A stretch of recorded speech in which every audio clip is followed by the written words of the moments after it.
What is up, everyone? Welcome back to another episode of J-Rank. Today, we're going to be looking at my projections for the college football playoff after we saw the first college football playoff rankings last night.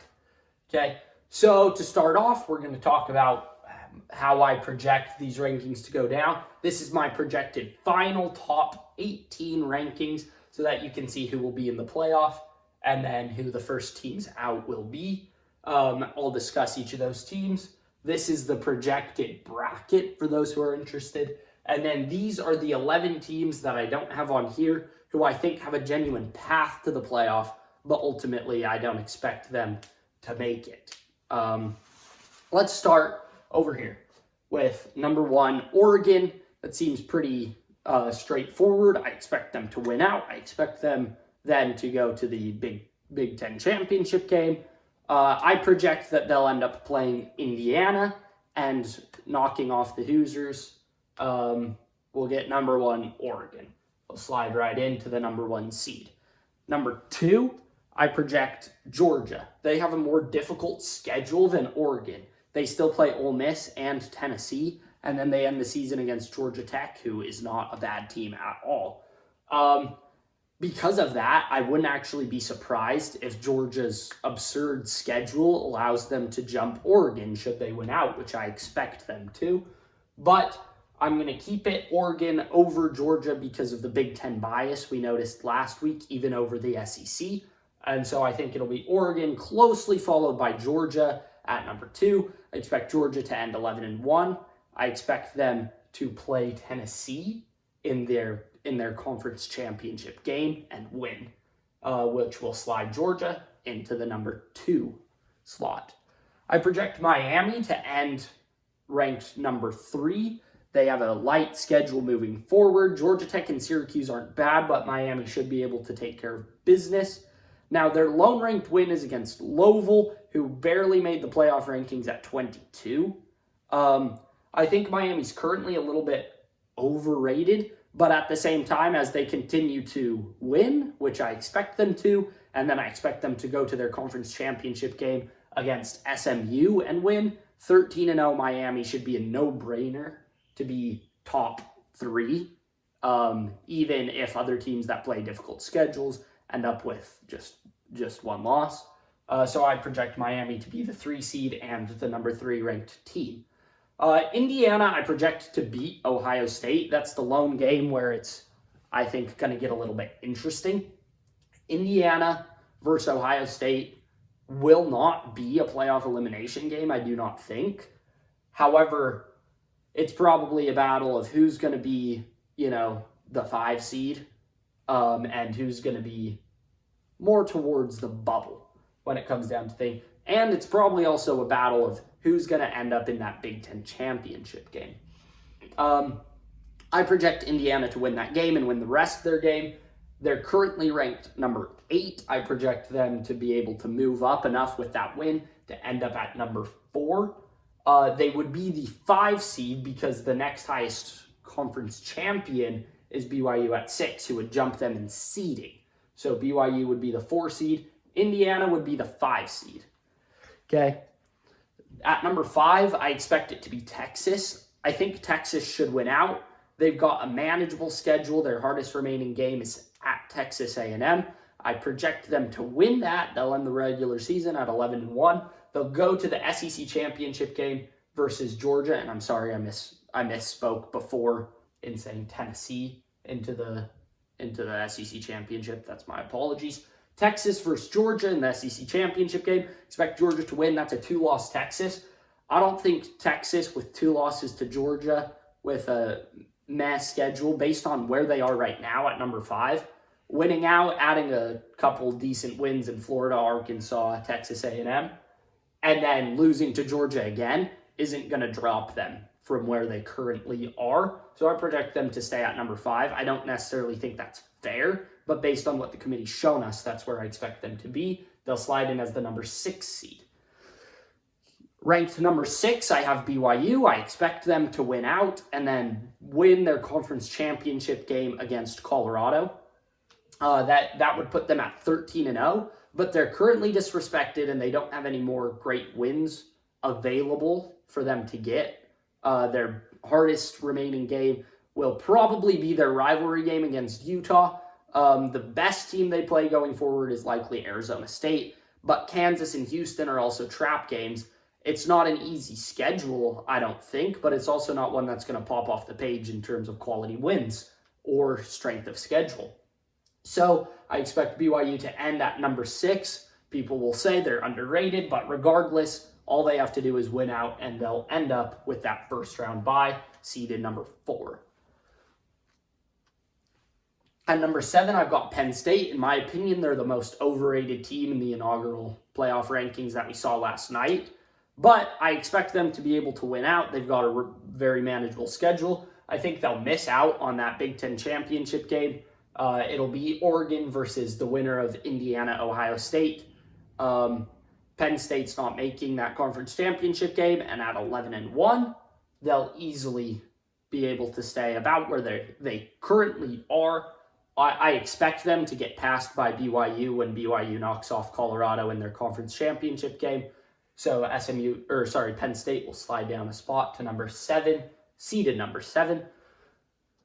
At number 8, I've got Notre Dame. I think they'll win out. They'll add some more quality wins over Army. And then if you think USC's a quality win, good on you. USC rates highly when it comes to strength of schedule because they're so high in all the metrics.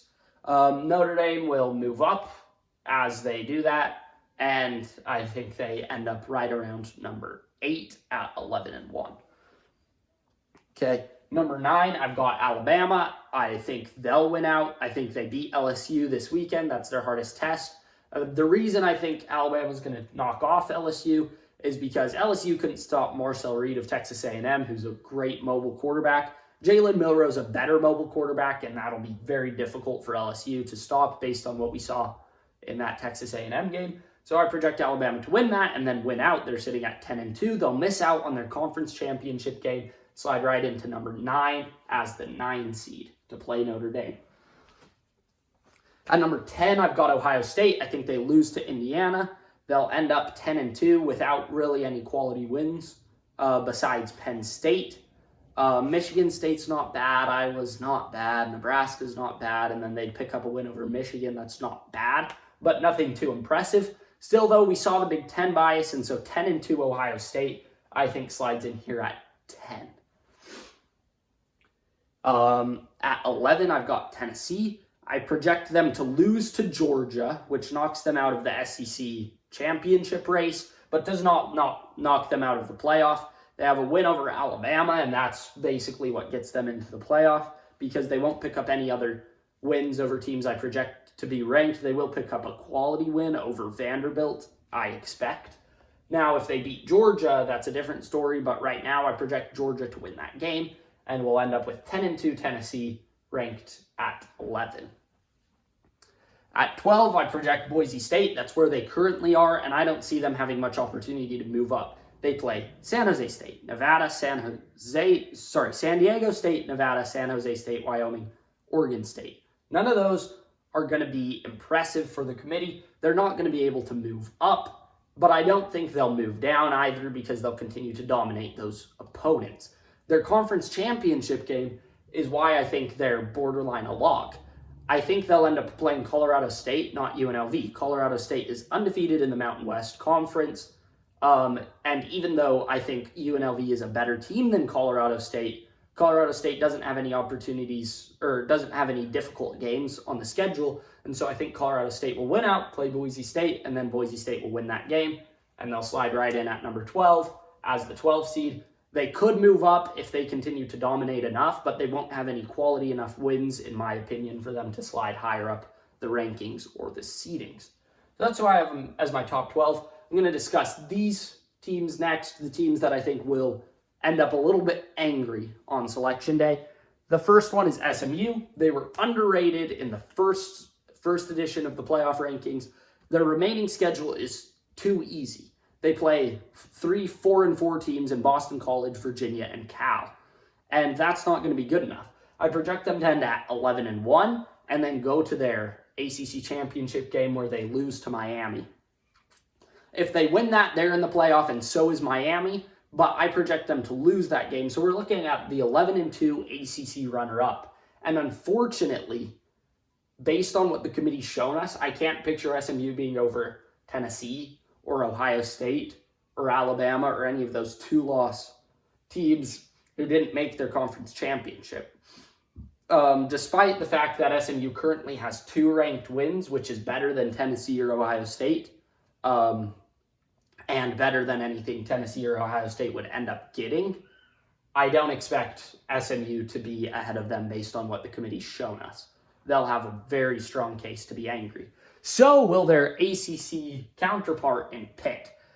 Pitt will pick up 2 good wins as they still play Clemson and Louisville, and I project them to win both of those games.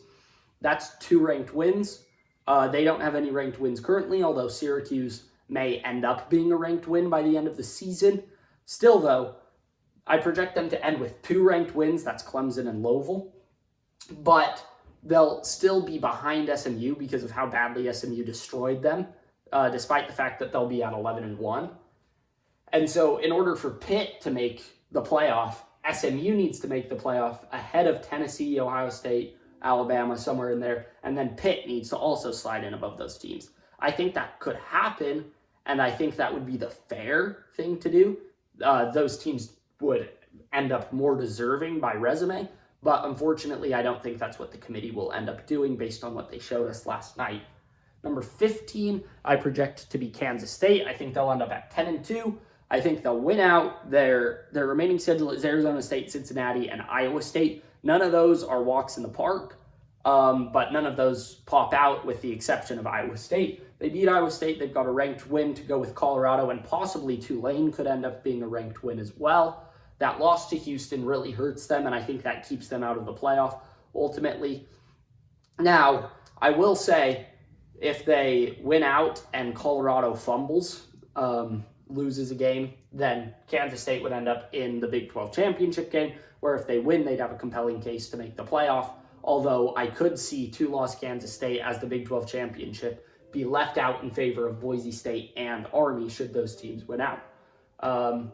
Speaking of Army, I expect Army to finish the season 12-1 with their lone loss to number 8 Notre Dame. I think they'll dominate as they've continued to do. They'll dominate the rest of the way, but I don't think it's going to be enough to get them a playoff spot as an at-large team.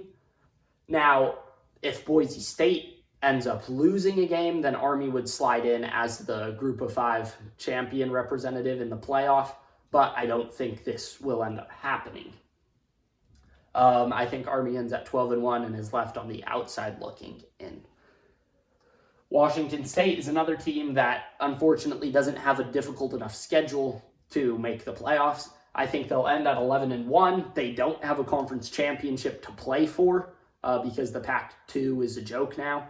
And then their lone loss will be to Boise State. I don't picture Washington State getting an at-large bid just because of how abysmal their strength of schedule is. I'm actually a little bit surprised that they ended up as high as they were, although they do have decent wins over Texas Tech and Washington. And then at 18, I project the highest-ranked 3-loss team at the end of the year to be Texas A&M. Texas A&M, I think, will end at 9-3. I think they'll lose to Texas, and they'll just be sitting at 9-3, and they won't really have much of a reason to be in the playoff, in my opinion, with 3 losses to Notre Dame, South Carolina, and Texas. You know, they'll have solid wins over LSU, Missouri, but it's not going to be enough to get them into the rankings. However, now we're going to talk about, well, first, actually. So this is the projected bracket that I have. 1 seed Oregon playing the winner of Notre Dame, or winner of Alabama at Notre Dame. 4 seed BYU playing the winner of 12 seed Boise State at Indiana. 3 seed Miami playing the winner of 11 seed Tennessee at Texas. 2 seed Georgia playing the winner of Ohio State at Penn State in a rematch. That's how I project the bracket to go down. There could be some super interesting matchups going forward. Indiana BYU would be the Cinderella competition between two surprise teams this year. Boise State, BYU is somewhat of a rivalry, so that would be fascinating to see as well. Notre Dame, Alabama seems like a classic power matchup, so that would be fun, of course. And then some in-conference battles that would be super interesting to see down here. Okay, now I'm going to talk about how all these teams can make the playoff. First off, let's go to these teams. For SMU, it's simple. They beat Miami in their conference championship and they're in, or they get some more help from the bubble with some of these teams losing games that they shouldn't, and then SMU ends up being in. For Pitt, it's basically SMU does as good as possible and you win out, or SMU or Miami loses a game and you have an opportunity to compete for the ACC championship, and then you go and win that. Kansas State just needs a lot of help from the bubble. Army needs to beat Notre Dame. If they beat Notre Dame, they'd have a really interesting case to actually end up ranked higher than Boise State. I don't expect that to happen, but it's a real possibility. I mean, 13-0 Army with wins over ranked Notre Dame, possibly ranked Navy, and then whoever they play in their conference championship, likely Tulane, who could also be ranked. That would probably bump them above Boise State in terms of strength of schedule. It would be fascinating to see. Washington State needs a lot of help from the bubble. Texas A&M, they just beat Texas and then win their conference championship game. It would be really interesting to see if they went with 2 losses into their conference championship game, let's say against Georgia, and ended up losing. Would a 10-3 SEC runner-up be left out of the playoff? It'd be fascinating to see how that would go down. Now let's talk about these teams, how they can make the playoff. The first one I'd like to talk about, first I'm going to talk about our different group of 5 teams. Louisiana is currently only has 1 loss, okay? The only other teams in the group of 5 with 1 or fewer losses is Army and Boise State. However, Louisiana's played a pretty light schedule. They don't have any wins that really pop off the page. Their best are probably Wake Forest or Texas State or Coastal Carolina, nothing all that impressive. Their loss is to Tulane, which could end up hurting them. I'll cover that in a second. Now, their remaining schedule is versus Arkansas State, South Alabama, Troy, and Louisiana Monroe, which they should win out, and then they go ahead and win the Sun Belt Conference. We're looking at 12-1 Louisiana, who will almost certainly, at that point, be ranked in the 25-20 range. What they need to happen is they need Boise State to lose the Mountain West to a 3-loss team. Okay, I expect if Boise State loses to UNLV with 2 losses, UNLV would still be over them. However, if Colorado State upsets Boise State and has 3 losses, I think Louisiana would be the higher ranked team of the 2.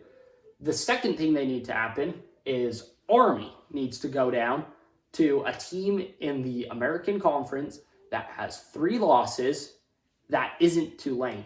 Tulane would have the head-to-head over Louisiana, and I think that could ultimately end up hurting them. And they need both these things to happen simultaneously. None of the other conferences, in my opinion, none of the other group of 5 conferences have a representative who would end up strong enough, I think, to go in. The next team from the group of 5, UNLV, for them, it's simple. They need Colorado State to lose a game. They don't have a difficult schedule moving forward, so they should be able to win out. We're looking at 10-2 UNLV with losses by a combined 9 points to Syracuse in overtime and then to Boise State, which, man, that's so tough. They're very close to being undefeated and, top 10, right? Top 10, top 12 range. But UNLV doesn't have a chance to play Colorado State, which is really difficult because they don't control their own destiny. What they need is for Colorado State to lose, and then they need to have the tiebreaker over Colorado State in whatever way the Mountain West does tiebreakers, and then they need to go ahead and beat Boise State. Now, if they're going to do that, they need Army to be upset by Navy or Tulane. I think Navy or Tulane would end up lower ranked than UNLV with both having 2 losses, and so that's UNLV's path to the playoff. The last 2 we'll talk about is Tulane and Navy, who are in a similar boat. They both have 2 losses.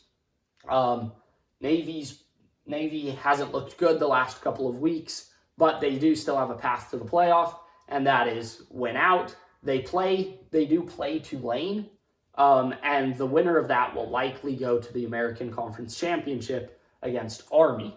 Okay, so Navy has to win that and then beat Army, and then they have to hope Boise State loses. They'd probably still slot in above Louisiana, despite Louisiana having 1 loss and them having 2. Tulane would have a stronger resume than Navy should they end up beating Navy and then beating Army in the American Championship. Tulane's undefeated in conference play, so they theoretically could afford a loss and still get the American Conference Championship, but they can't afford a loss and still make the playoff. Tulane needs to win out, win their conference championship, and then hope Boise State fumbles to Colorado State. They need to hope Colorado State wins out and beats Boise State in the Mountain West. Okay, now let's talk about some power conference teams that have a path. Let's first talk about some of these 2-loss SEC teams. That's LSU, Ole Miss, and Missouri. Okay, we're going to first discuss LSU.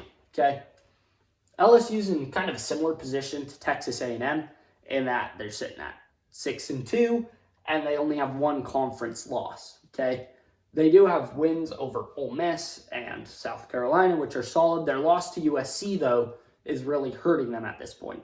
They don't have too many chances to boost their resume moving forward. Their only chance is Alabama. Now, if they do beat Alabama in that game this weekend, I project them to end up sitting at 10-2. I think they'll win the rest of their games besides that Alabama game. That's Florida, Vanderbilt, and Oklahoma, although none of those are guarantees by any means.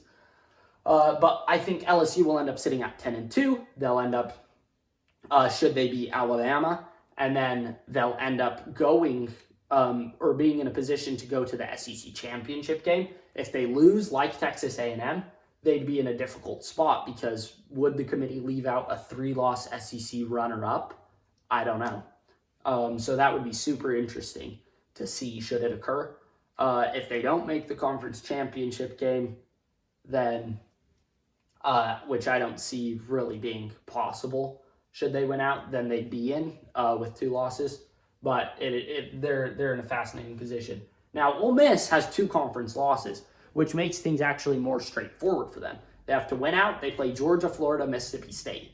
Okay, they should beat Florida and Mississippi State. The question is, can they beat Georgia? If they spring that upset, that'd be a major boost to their resume, which is honestly lacking in quality wins right now. Their best wins are probably South Carolina and Arkansas. Now, their losses are against LSU, which isn't a bad loss, but then Kentucky, which is a bad loss. Okay, they don't really have a path to their conference championship game at this point, in my opinion. And so we're looking at 10-2 Ole Miss with solid wins over South Carolina, who could end up being ranked at the end of the season, as well as, of course, Georgia. But they do have the bad loss to Kentucky, so it'd be interesting how the committee would compare them to other possible 2-loss teams like Tennessee, Ohio State, SMU, and others at the end of the season. But they certainly have a path if they can just win out. And then Missouri. Missouri's a difficult one for me because they don't have quality wins right now. Their best win's Vanderbilt, and they don't have very many opportunities to get quality wins moving forward as they play Oklahoma, South Carolina, Mississippi State, and Arkansas. I don't think they'll end up with a good enough resume even if they win out. I think they'll lose to South Carolina and be sitting at 9-3. But if they do win out at 10-2, they'll be a 10-2 SEC team, but I don't think they'll have a better resume than Pitt, SMU, Ohio State, any of those bubble teams, first 4 in, first 4 out type situations. And so I don't think Missouri makes it, but if they have enough chaos on the bubble, or if the committee ends up being biased towards the SEC, which I'm sure they kind of are, but if they end up really pulling that, the SEC's better than everybody else card, then Missouri certainly has a path. Let's go to the Big 12 now. We'll talk about Iowa State and Colorado. Iowa State's path is pretty simple. If they win out, they'll have a win over Kansas State, which is a quality win. They'll be sitting at 11-1. I'm not exactly sure how that tiebreaker between them and potentially 10-2, but one loss in the Big 12, Colorado would be. But I think based on what I've read, Colorado would end up winning that tiebreaker. So we'd be looking at 11-1 Iowa State being left out of the Big 12 championship game. And that would be really interesting to see how the committee sees them, because they'd have a decent win over Iowa and then, of course, a good win over Kansas State. But aside from that, they don't have any great wins. Their loss to Texas Tech isn't as awful as I think people think.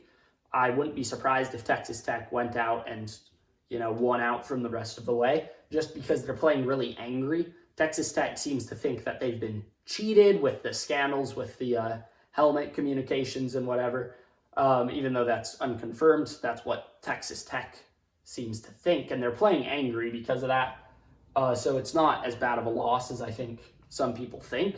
But then again, Iowa State doesn't have a strong strength of schedule, and they don't have a really terribly difficult strength of schedule moving forward, and they don't have enough quality wins to add. But if they get some help from the bubble at one loss, they definitely have a strong case to be in. And then, of course, if Colorado loses or the tiebreaker goes to them, then they just have to win the Big 12 championship game against probably BYU, and then they'll be in. Colorado has 2 losses, so they can't afford another one, but they've got a light schedule moving forward, and if they win out, they'll probably make the Big 12 championship game against BYU. Win that, and you're probably in, although I can't guarantee that they'd end up over potentially undefeated Army as the 5th highest ranked conference champion if Army ends up beating Notre Dame and winning out. But Colorado, even at 10-2, if they get left out of the Big 12 championship game, would have a case just because of how strong they are when it comes to the media. With 2 Heisman contenders, and then, of course, your head coach being Deion Sanders, they get a ton of media credit. And I would not be surprised if the committee looks at how much money these teams can make you as they're deciding who goes to the playoffs. And Colorado has a great market, and so if they do look at that, Colorado could end up ranked higher than people think. Some help from the bubble would certainly help them out. Arizona State, of course, is also in the Big 12. I don't see them making the conference championship game as they already have 2 conference losses. But if they win out, they have to beat Kansas State and BYU, which would be big boosts to their resume, which is currently a little bit flimsy. They've lost to the 2 best teams they've played, which is Texas Tech and Cincinnati. Again, neither of those are really awful losses, nor are they great losses. But Arizona State's a good football team, and they certainly have the talent to spring some of those upsets over BYU and Kansas State, although I don't expect it to happen. But if Arizona State ends up winning out, then they'd be at 10-2, left out of the conference championship game, though. And they'd certainly have a compelling case to be ranked to be ranked in the top 12, as they would have 2 top 25 wins, possibly 3 if Texas Tech continues on an upward trajectory.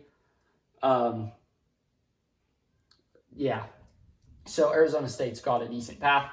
The last 2 I'm going to talk about is the 2 ACC fringe teams, and that's Clemson and Syracuse.